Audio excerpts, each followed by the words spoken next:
महाराणी येसूबाई छत्रपती संभाजी महाराजांच्या पत्नी यांचं जीवन किती खडतर होतं हे आपण जर बारकाईने पाहिलं तर एक गोष्ट समजते आपल्याला की ज्या प्रकारे छत्रपती संभाजी महाराज हे स्वराज्याच्या बलिदानाचं प्रतीक आहे, त्याच प्रकारे महाराणी येसूबाई स्वराज्यासाठी त्यागाचं प्रतीक आहे।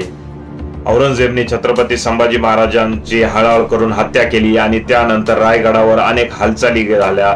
त्यामध्ये अपेक्षित होतं की महाराणी येसूबाई त्यांच्या पत्नी या स्वतः आता स्वराज्याचा कारभार आपल्या हातात घेतील, आपले जे पुत्र आहेत युवराज शाहू छत्रपती यांना गादीवर बसवून।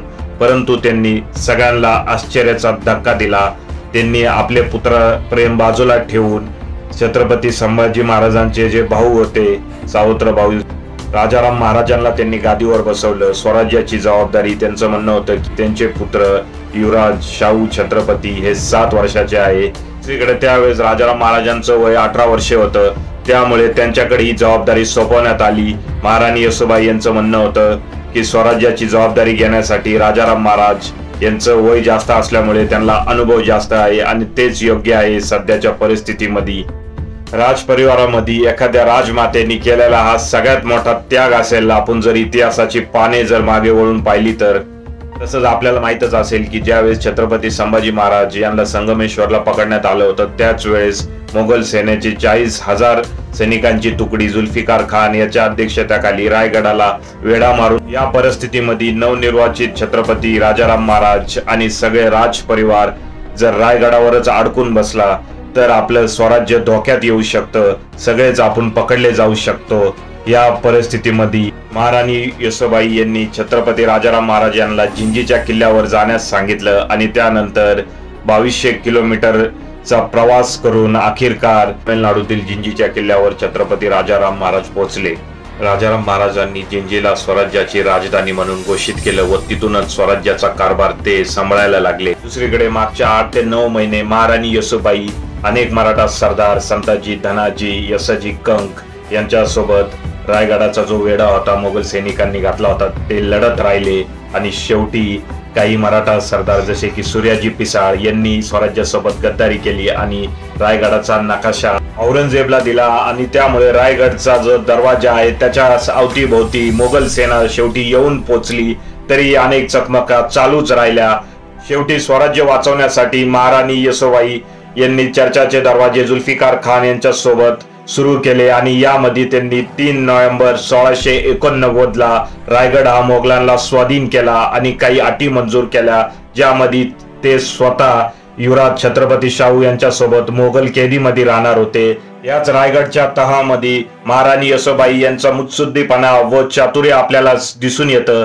त्यांनी जुल्फिकार खान जो औरंगजेबचे वजीर होते, असद खान त्यांचा मुलगा होता, त्याला कुराणावर हात ठेवून शपथ घ्यायला लावली की मोगल कैद मध्ये असताना औरंगजेब त्यांना व छत्रपती शाहू यांना धर्म परिवर्तन करायला लावणार नाही, तसंच मोगल कैद मध्ये त्यांना आणि छत्रपती शाहू यांना कोणतीच हानी मोगल सैनिक व औरंगजेब करणार नाही।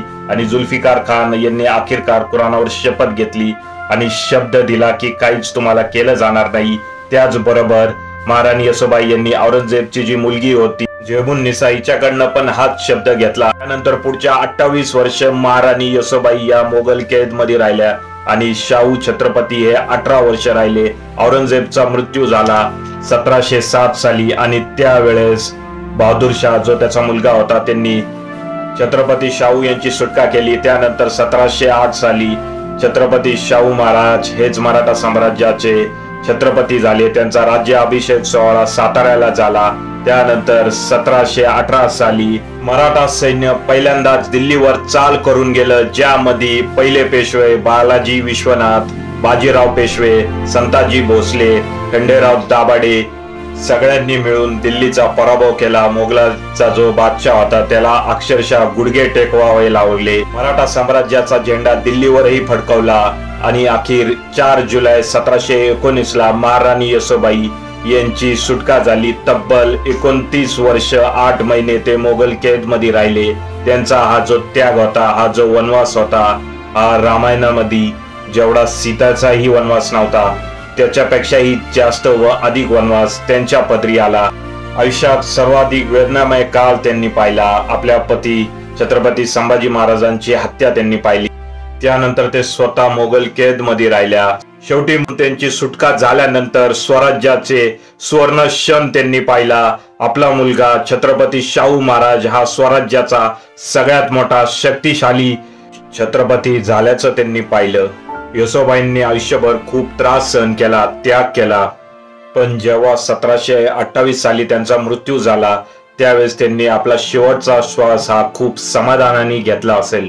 कारण जे स्वराज्य कोणत्याही क्षणी विझू शकलं असतं, जे स्वराज्य छत्रपती शिवाजी महाराजांनी निर्माण केलं होतं, जे स्वराज्य जिवंत ठेवण्यासाठी आपल्या पतींनी प्राण दिले होते, ते स्वराज्य महाराणी येसोबाईंनी त्यांच्या राजकारणांनी आणि स्वतःच्या त्यागाने जिवंत ठेवलं होतं।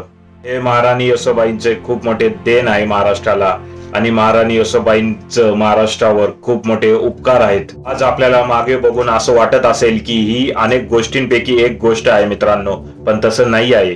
स्वराज्याची जी कठीण परिस्थिती होती, छत्रपती संभाजी महाराजांच्या मृत्यूनंतर अनेक सरदार हे फितूर होत होते। अनेकांचं म्हणणं होतं की आता स्वराज्य तर संपलेलं आहे, कशाला विनाकारण यांच्या नादी लागून आपण आपला जीव धोक्यात घालायचा। या कठीण परिस्थितीमध्ये पण अत्यंत संयम व चातुर्याने महाराणी येसोबाई यांनी स्वराज्य जिवंत ठेवलं। महाराणी येसोबाईंची ही कहाणी तुम्हाला कशी वाटली हे आपण कमेंट करून आम्हाला सांगा। हा मराठ्यांचा जाज्वल्य इतिहास, त्यागाचा, बलिदानाचा इतिहास तुमच्या मित्रांबरोबर, नातेवाईकांबरोबर जरूर शेअर करा आणि तुमच्या 2 ओळीचे कमेंट बॉक्स मध्ये करा। तुमच्या कमेंट्सनी आम्हाला ऊर्जा मिळते। चॅनलला लाईक करा, सबस्क्राईब करा, शेअर करा। अशाच प्रकारचे व्हिडिओ आम्ही यापुढेही घेऊन येत जाईल। धन्यवाद। जय हिंद, जय महाराष्ट्र, जय शिवराय।